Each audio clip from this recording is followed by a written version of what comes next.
We're about to see a crime. Okay, see that? Somebody just stole that bicycle. Man, that's rough. Now, we're not here today to talk about that specific crime. We're here to talk about how that crime is going to impact this community. So here it is. The community now has fewer bicycles. Boom. There you go. Crime and effect. Okay, there's more to it than that. Every community has crime, some more than others, and that crime has a wide range of impacts. Some are personal, some are communal, but all are preventable. All right, now let's watch this community and see what crime can do.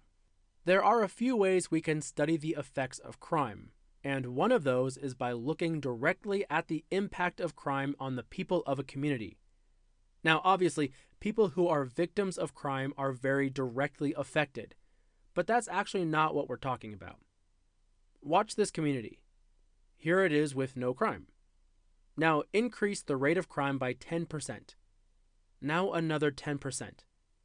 Once more. See how much this has changed?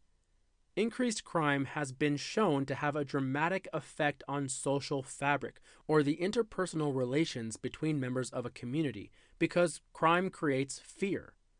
The more that people are aware of crime, the more that they tend to fear becoming victims of crime. So, trust decreases. Neighbors stop talking, everyone starts carrying pepper spray around and avoiding each other. It's a mess. Okay, so it's not always that dramatic, but there are some serious implications.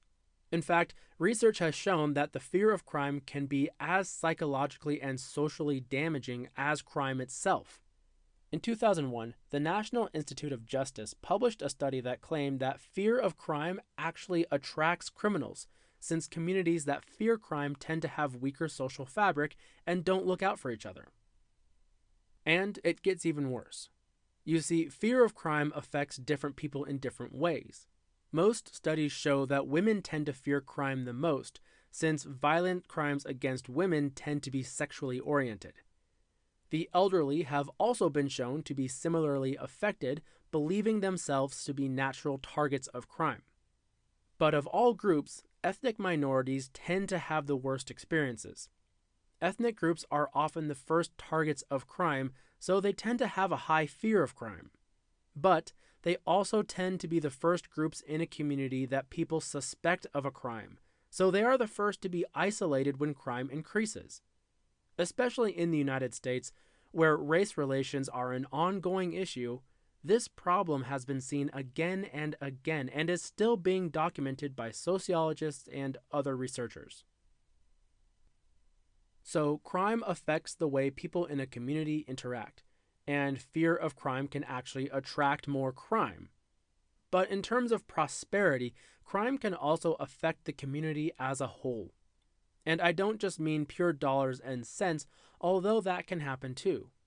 After all, security is expensive, and if crime in your community increases, well, many people suddenly feel the need for burglar alarms or other deterrents.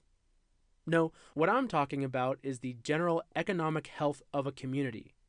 Areas with more crime attract much less business investment, and shoppers feel safer taking their money to other communities. This crime could be things like theft, but also the so-called victimless crimes, or things that are illegal but don't directly target other people, like drugs or gambling. When there's no money going into a local economy, local businesses close, the town generates fewer taxes, potholes can't get fixed, property value decreases, and things just get worse and worse. Alright, so admittedly, I've presented a lot of worst case scenarios here. Things don't always go downhill so quickly or dramatically. But the fact remains that once a community becomes associated with crime, any of these impacts are likely and are very difficult to reverse. I'm sure you can think of some part of a city that you just want to avoid. Why do you stay away? Most likely because you associate it with crime. Even if you've never witnessed a robbery there, you assume that there's a high rate of crime because it fits other characteristics.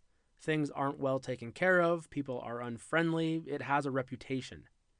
Like I said, turning this around can be a very difficult process, but that doesn't mean it's impossible. Crime eradication can come from increased law enforcement, but usually the most successful deterrent is just regular people. People who treat each other like neighbors, take care of each other, invest in local businesses and ideas. And suddenly, it all starts to wind backwards. Crime is a scary thing. And actually, the fact that it's scary literally makes it worse. Crime affects communities in many ways, but some of the worst are those that undermine the social fabric or interpersonal relations of a group.